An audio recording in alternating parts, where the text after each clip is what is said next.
Mr. Chairman, and good afternoon.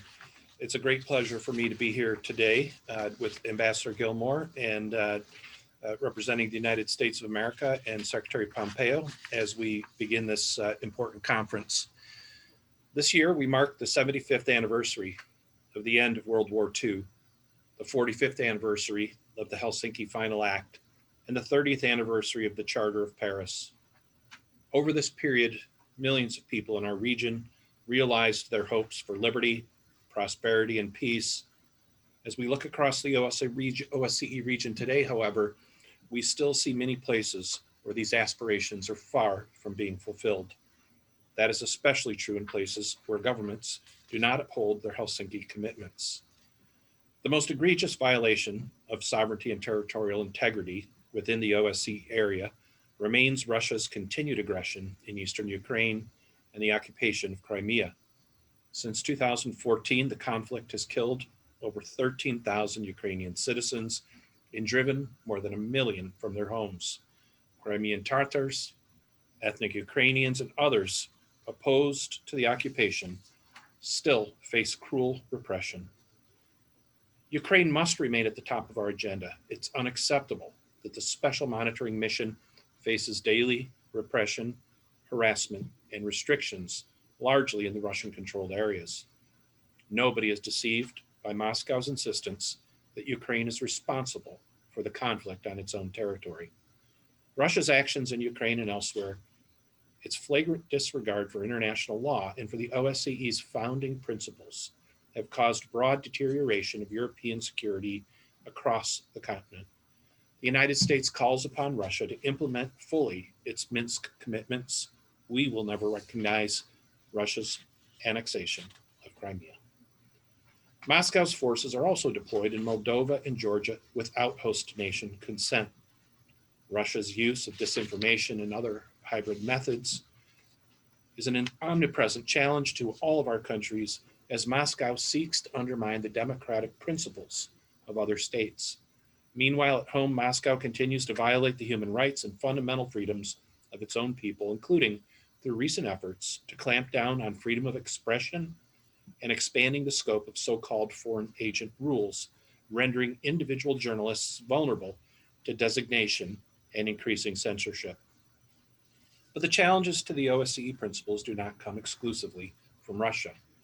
Since August, OSCE commitments have been broken repeatedly and human rights brutally violated in Belarus.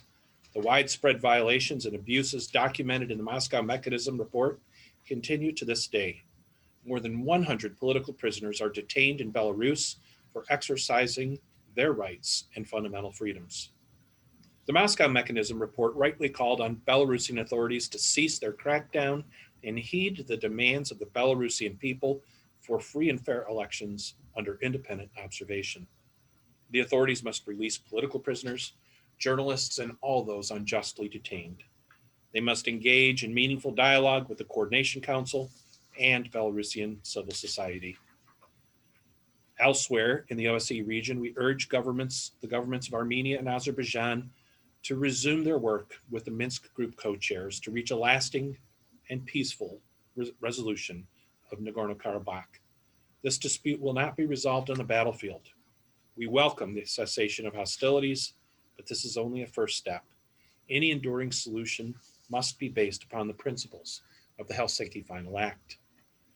The perils of conflicts in the region to combatants and civilians alike have been compounded by the pandemic, which has taken a terrible toll on all of our societies and impacted all three OSCE dimensions. It has exacerbated suffering in conflict areas, complicated monitoring efforts, and impeded arms control verification. The economic impact has been extraordinary. In the human dimension, we have witnessed tremendous resourcefulness from civil society actors finding ways to overcome obstacles to make their voices heard. Yet some governments are using COVID-19 as cover for cracking down on civil society and independent media, further restricting public access to information and undermining the rule of law. The number of political prisoners in the OSCE region unfortunately continues to grow. Anti-Semitism, anti-Roma racism, and other forms of hatred are on the rise, members of racial, ethnic, and religious minorities, as well as vulnerable populations such as LGBTI individuals, are targets of hate crimes. We must shine a light on these abuses wherever they occur. Promoting human dignity and security and prosperity throughout Europe and Eurasia remains a vital interest of the United States, and the OSCE remains the indispensable institution in advancing this mission. Respect for the foundational principles of this organization are essential to achieving those goals. Ministers, the OSCE's comprehensive approach to security and its ambitions in all three of its dimensions have never been more important. My government hoped we'd be able to adopt a strong, substantive decision in all three dimensions at this meeting. We've made progress. Notably, the Ministerial Council will take up a decision that, if adopted, will set out important commitments on the prohibition of torture. We also hope it will be possible to agree on a decision to combat trafficking in wildlife and wildlife products. But there is so much more to do. In the coming year, we should work to update the Vienna document to enhance military transparency, share the best practices as we recover from the impacts of the pandemic, and push for further work on economic and environmental issues. We must press governments to uphold their human dimension commitments, give audience to the voices of civil society, and hold a human dimension implementation meeting in 2021, where governments are called to account for their actions.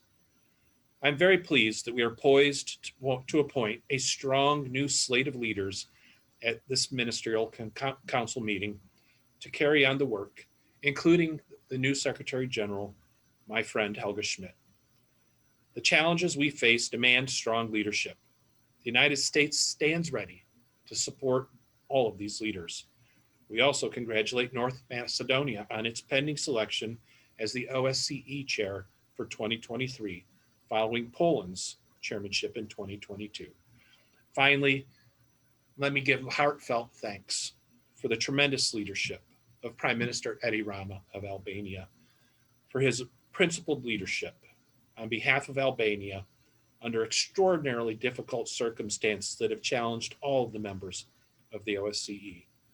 My government will give its full support to the Swedish chairmanship as it takes up the OSCE's agenda in 2021, and we look forward to a robust agenda in the year to come. Thank you very much.